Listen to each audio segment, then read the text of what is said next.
You're tuned into No Good Music.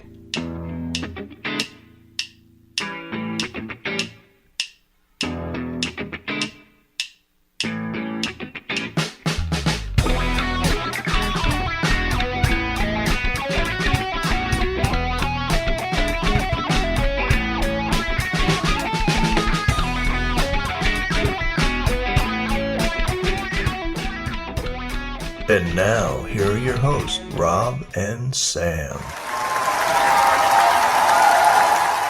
Hey everybody, this is Rob. And this is Sam. And we are doing an album anniversary episode. It's going to be a two-parter. Part one, we're going to talk about two albums that are celebrating anniversaries. I'll have one and Sam will have one. And then part two, we actually have three albums. So I don't know if you want me to go first. Go Get for right it. into it. Let's do it. So my first album is the Cranberries. I like them since their first album came out. You know, it's been a while. And unfortunately, the lead singer, passed away.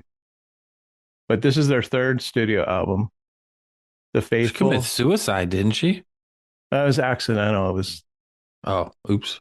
medication and alcohol. And I think she drowned in the tub, Ugh. like Whitney Houston.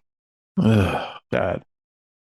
No, I love this band. Actually saw them. I think it might have been on this tour. Dude, she was only 46.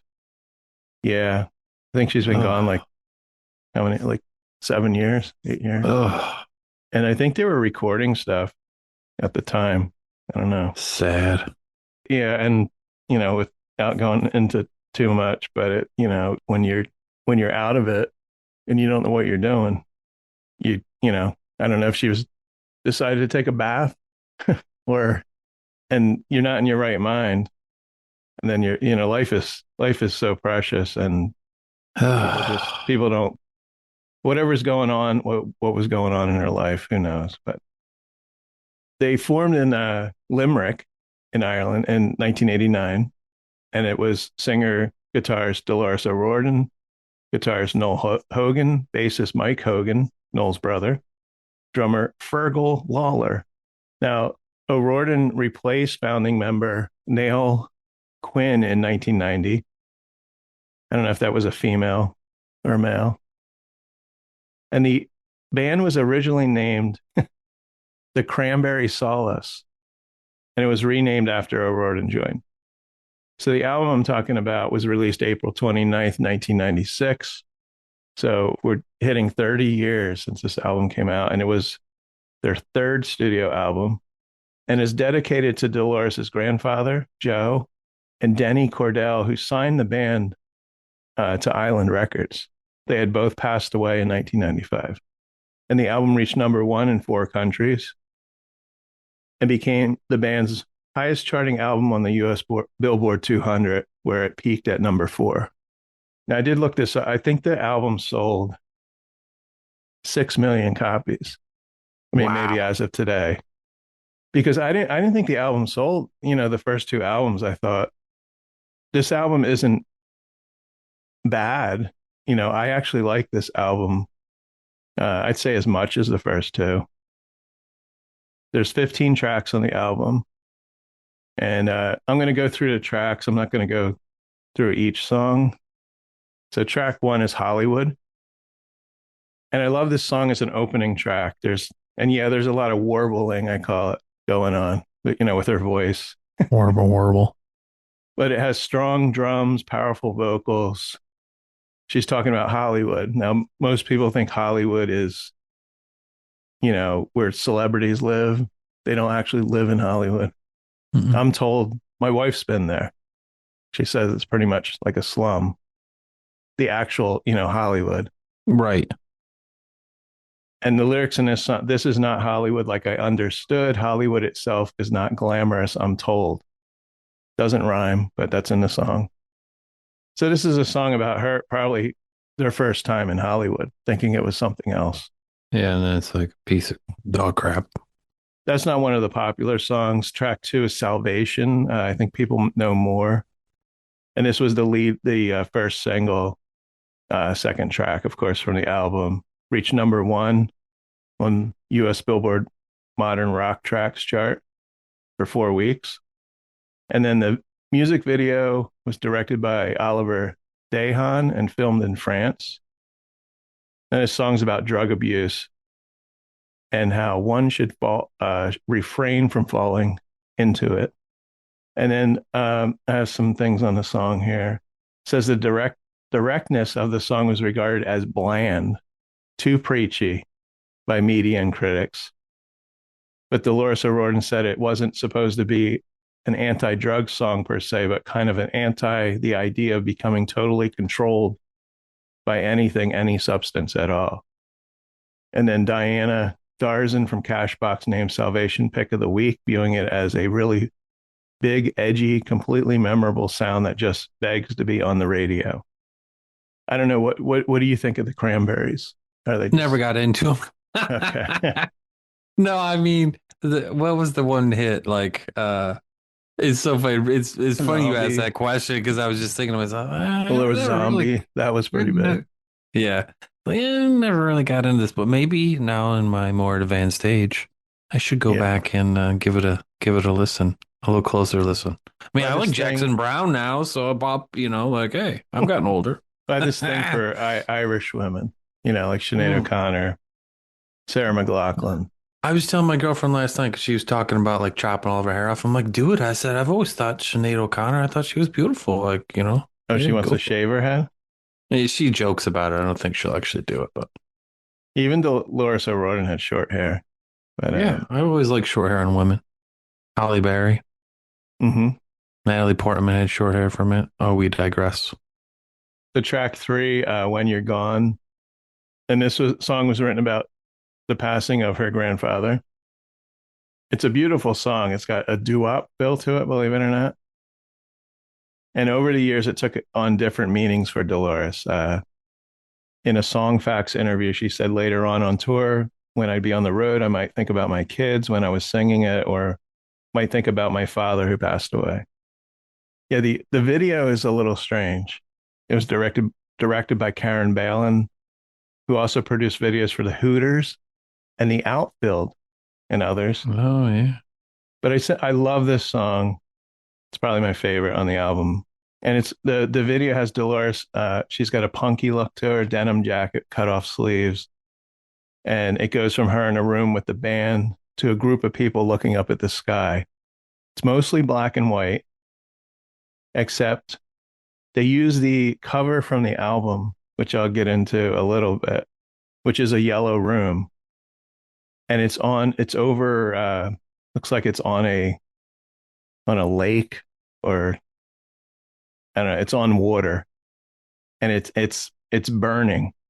So I tried to find information on this, if that was actually the set, the room that they used for the cover, the actual room, and they just decided to burn it down.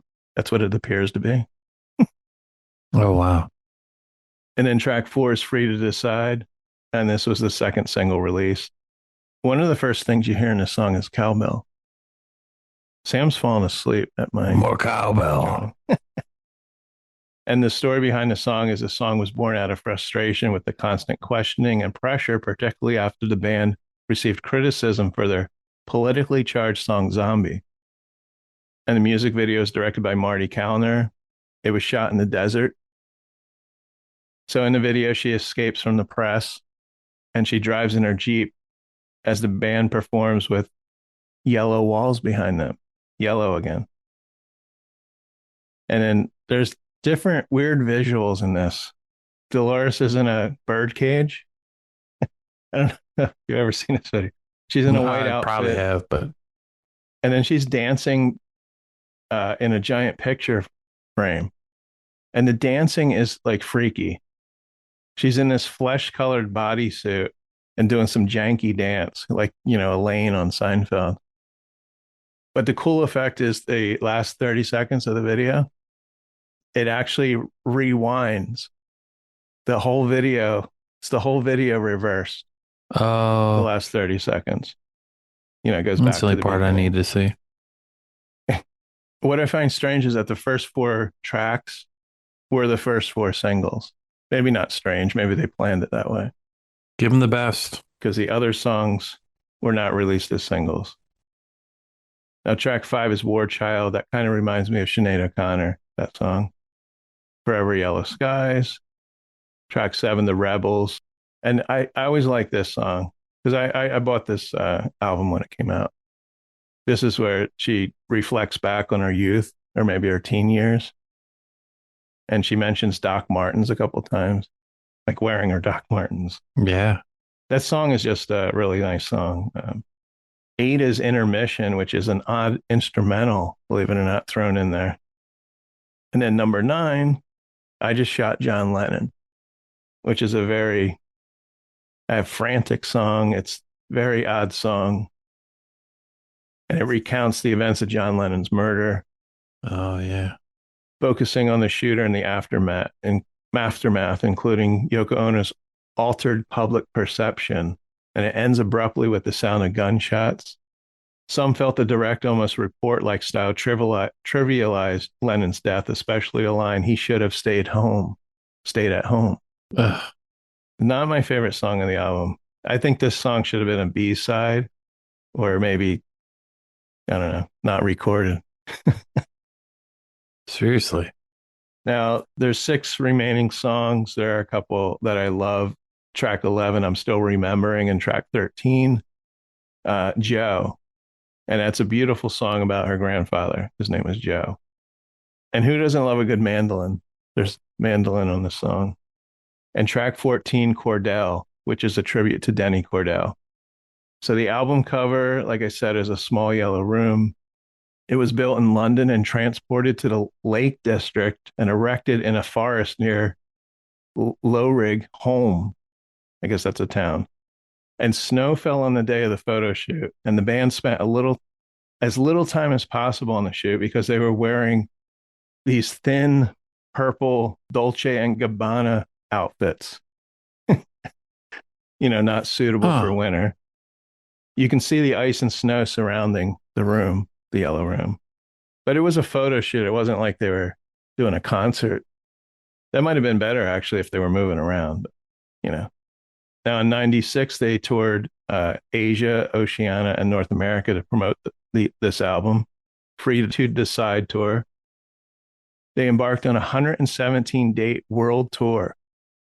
Began on April 30th, 96 in the Philippines, but it was stopped on June 8th during the Australian leg due to a knee injury of O'Riordan. And then the remaining dates of the Australian tour were canceled, and she returned to Ireland for surgery. The tour resumed in August, but stopped after 28 shows because of poor physical and mental health of O'Riordan. So she'd been on the struggle bus for a while. Yeah. They complained, the band complained they never had a rest since the beginning of their career. And O'Riordan was pressured by managers not to stop the tour because of a cost between $8 million and to $14 million on the tour. Wow. Like I said, the remaining dates, North America and European, were canceled. And then they didn't come back with a new album until 3 years later, after after the birth of her child. I think it's a good album. I think it's a good, solid album. I gave it another listen. I haven't listened to it for a while. And I think it's one of those, if you haven't heard it, give it a listen. Give it a try. Yeah. And even if you haven't heard it in a while, it's okay, I'll do it. I don't know what else to say about the Cranberries. I just, years ago, I don't know where I got it, but I have an actual autographed CD booklet of, I think it's their first or second album by the whole band. Wow. Fortunately, I never got to meet any of them, but I even forget where, like I said, where we saw them. I just remember it was a big arena and we were on the side, up from the stage. I guess it was a good show. I don't. Yeah, so that's my album. Which one do you want to do? We should do Pet Sounds by the Beach Boys. Oh, geez. And we should Okay. shame you. We should shame you a little bit to start with, because what you had never really. Did you say you never really listened to this record before? No, I did, and I listened to it again, and that's still. You don't like it? And I It's know it's okay. one of those We can still be experimental. friends. You know what it is? There's three. I think three songs I really like. God Only Knows is like one of my favorite. Like I'd say It's songs. one. Yeah. I think Paul McCartney said it's the greatest song ever written. Hmm. Like that's and God Only Knows is one of the first songs that have like religious undertones. I think this is correct if my memory serves me right. I don't claim to know anything, so I'll make a lot of errors, but I think it was one of the first songs with a religious undertone to pop in the or to chart in the To pop put charts. God in the Yeah. title. Yeah. I Yeah. mean, so, this record, I remember my brother playing it. We talk about my brother a lot, but I Yeah. remember the first time that it really sunk in. I was sophomore or junior in college, and I was probably smoking weed. And my friend, Chris Garbrecht, who lives in Canada now, he put it on. I think we were high as a kite. He's like, bro, this record, blah. And Hmm. like, I remember listening to it and being like, oh my God. Like this is like some serious, you know what? So you're And so you're saying you have to listen to it high to no, you don't appreciate. have to anymore. As a Okay. sober person, you don't have to. Okay. But at that early Yeah. 20s, there was just so many things about this record for when it came. It's 1966. It's kind of Brian Wilson declaring a war on the idea that pop music had limits. It is done in mono because I think he was deaf in one ear, and it had like theremin, bicycle bells, coke cans in it, dog whistles, harpsichord, and it's often thought And of being animals. I think there's a song with animal sounds. yeah at the very end. Oh, pet sounds And probably right. Well, the pet. song. What The I've read is song. pet means like personal. Oh, okay. And the sounds is about animals. So yeah, he was deaf in one ear. So he thought mono had more of a punch, even though we were in the stereo area by 66. There's a box set just on this record that I've listened to a few times. And there's just like the vocal sessions. And, I think Brian was on a lot of drugs when he did this. Hmm. And it's kind of like there's a lot of songs about love and loss. If you listen to these vocal sessions, like the guy was like he was pretty hard on the other band members. Like he had this vision of his in his head of what he wanted to make.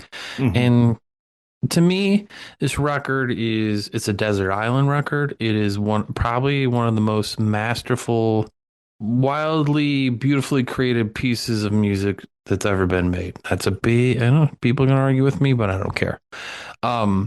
Maybe I I need to also grew listen up. to it on vinyl or something. You don't Uh, have. You just gotta just listen to it. I mean, if you have a nice stereo, that makes it that much more fun. But mhm. like, they went from being a surf band to like this was like their one of their really first like the big serious record. Paul McCartney again. I think was it? He says that this inspired them to write Rubber Soul. Yeah, I Um, read where it inspired the Beatles. yeah, and inspired a lot Yeah. of people. The Hmm. Stones. The Birds, all kinds of people.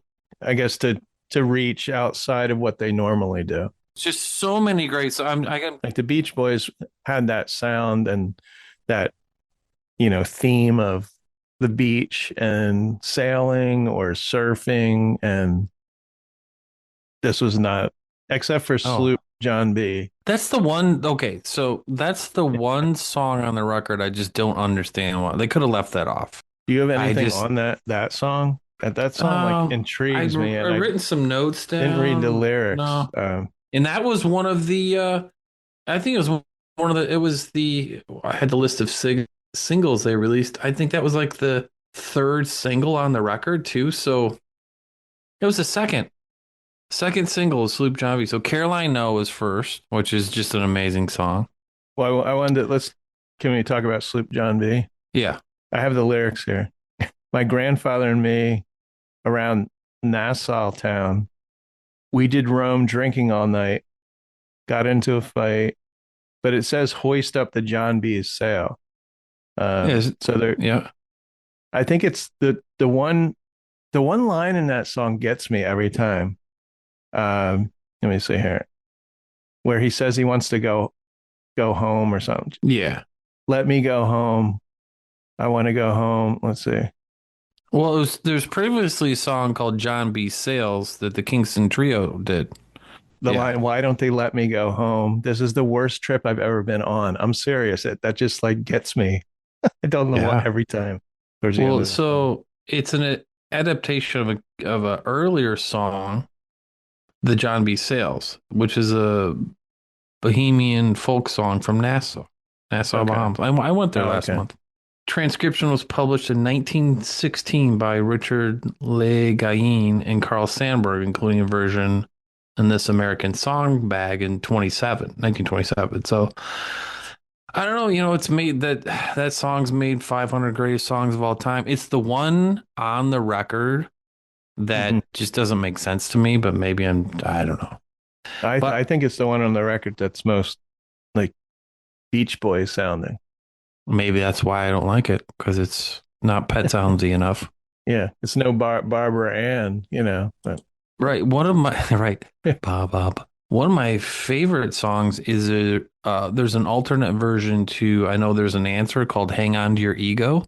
That is my favorite. I just like those lyrics better, but I guess Mike Love took issue with it. Everyone hates Mike Love, right? Why'd they ever listen to him? Um, people he took issue to it because there's like drug references in it and that sort of thing. But supposedly um he's not a nice person. But yeah, um, that's all the stuff you see, right? well, I couldn't believe Um, a couple years ago he was at an autograph show that I go to. It's like twice a year, called Chiller. I okay. mentioned it before, but he was actually there to sign autographs and meet people. Maybe as he gets older, he's softening up a bit, or he needs more money. I don't know, Yeah, maybe that's it. I don't know how he could, unless he spent it all. because he was probably, I think he was charging 120 or something for autograph. I just wasn't made for these times. It's kind of like Brian's mission statement, It's Hmm. an early example of pop articulating alienation without irony. It's got theremin in it. Um, and it initially was not a huge hit in the US. Critics didn't know what to do with it, but it influenced indie pop, chamber pop, psychedelia. He used the studio as an instrument. So, as a guy that's worked in recording studios on and off since my, early 20s, like, I don't know, studio nerds, most of them, not all of them, like this is a big deal. I wonder how long it took him to record this I album. think I had written some notes down. Would they spend like a year on it? I mean, Um, I probably have to go listen to it like just without any distractions. it's like Uh, it's one of the earliest, like considered like a concept album. I mean, I was in my Like car when I listened to most of yeah. it. See, this isn't you have to sit down and think about it. This is a thinking person's record, Rob. Yeah. Now go back to the drawing board.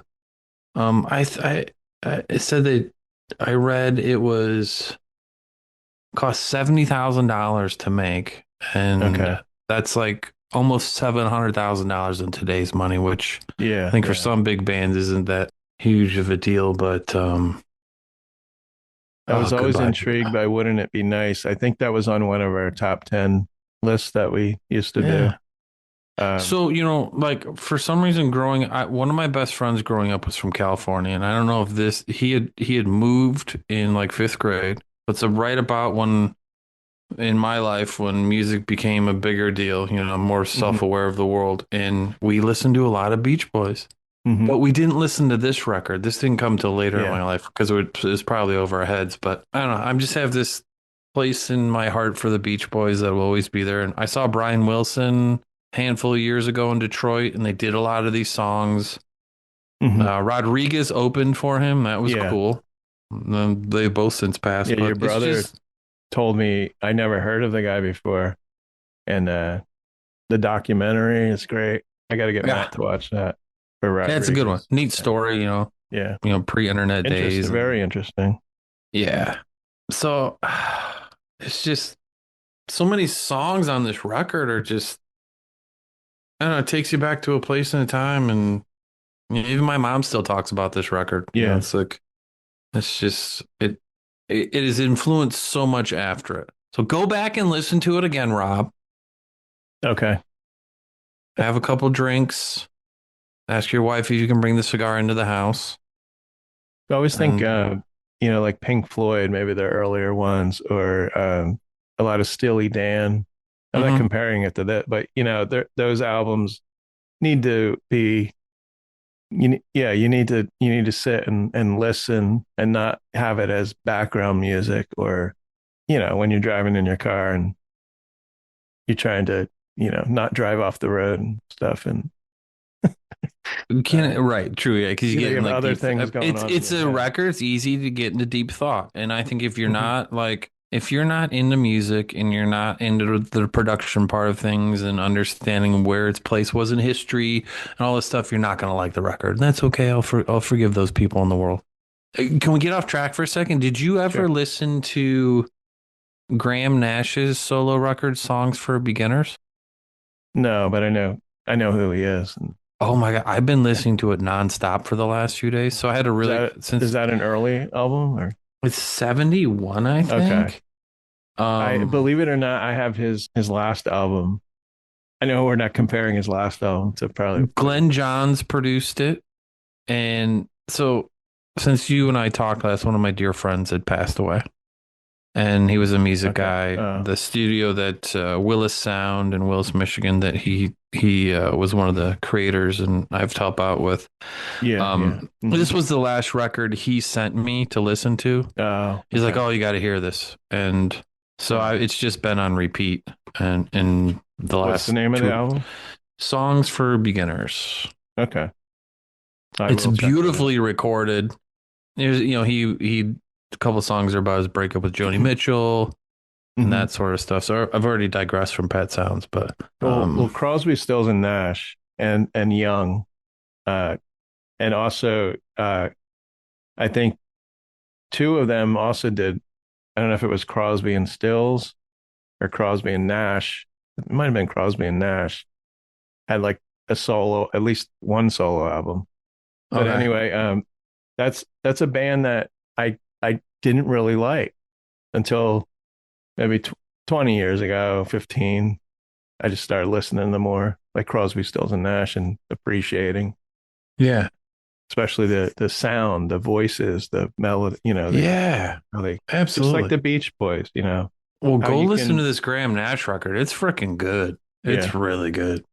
And it's hard, like, I would think, even if you're, have a good voice to, know where to come in and where to, it's not like you're playing an instrument. Okay, this is in the key of C, right? Uh, Yeah, your voice is, you kind of have to find that. I think it's amazing people that have like amazing voices and then can do duets with other people that kind of, yeah. Singing harm. harmonies is Yeah. just incredible. I mean, I haven't really touched enough of Pet Sounds here. There's so many more details about this, but Mhm. if someone is really into it, get that box set with there's all the, there's a whole CD of instrumentation. Oh, and we can't forget one of my favorite bass players. Well, so they had the Wrecking Mhm. Crew was really the Beach Boys weren't the band on this. It was the Wrecking Crew, Okay, yeah. world famous. There's a great documentary about them, Is Glenn but Campbell on this? Yes, correct. I'm not sure if he's on. He might be. What's I don't know. sad is I don't know if maybe it's somewhere documented or they started documenting who was on, were on these recordings, not just the Beach Boys, but and adding them, in there. Yeah. Obviously, they're It not going to says be album. I just looked it up real quick. Brian's brothers, Carl's and Dennis, cousin Mike Love, and friend Algerine continued touring time. Session musician Glenn Campbell initially filled his role, followed by Bruce Johnston. Oh no, that was all summer long. So he played. I think Okay. Glenn Campbell played on a different record. Okay. But getting back to it, Carol Kay plays bass on this, Oh yeah. and she's just one of my favorites. She is on Facebook. Yes, and she's constantly. I messaged her. So trying to it get does an say Glenn interview on it. Campbell played banjo and guitar on parts of Pet Sounds. So Oh, okay. Banjo. so you messaged? Okay, you messaged her. What did she respond? No, because Oh. I take it she So might not no. do interviews. Once you get up there, and you're done with certain things. Yeah, I think like signing yeah, autographs, doing all that. yeah. Peace and love. So, So although anyway, I think she is. I think she has a book though. I'm interested in reading, and I think she signs it. You can get it from her website, but that would be interesting to read. one of my I've seen the all-time favorite documentary. bass players. She's amazing. So I think Just we'll amazing. wrap this up already on part one. Our listeners come back for part two. Part two Needs to be a separate podcast, and we have 3 more albums. I guess we can tell you what they are. Mine is Led Zeppelin Presence, Mm-hmm. and yours is What? Stones, right? No, I'm doing the Wallflowers. Oh, okay. Bring I down the thought you horse. were I can do a also Stones doing record too. What else was I also doing? Black and Blue. Oh, We were gonna- that's right. Yeah. I have that one by memory. That's Okay. fine. So thanks for listening, everybody. Email us at nogoodmusic podcast KNOW. And remember, turn off that TV. Turn up the music. Turn up the Beach Boys.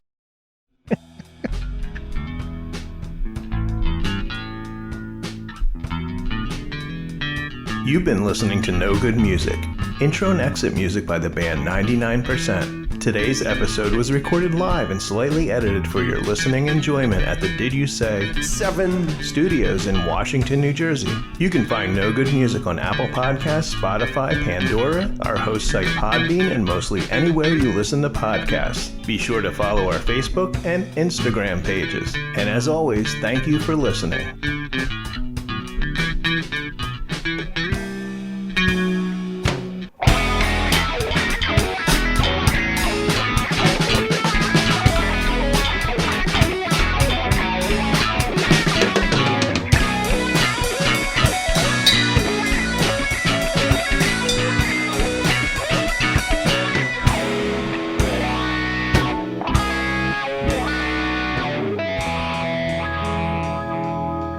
Holy moly.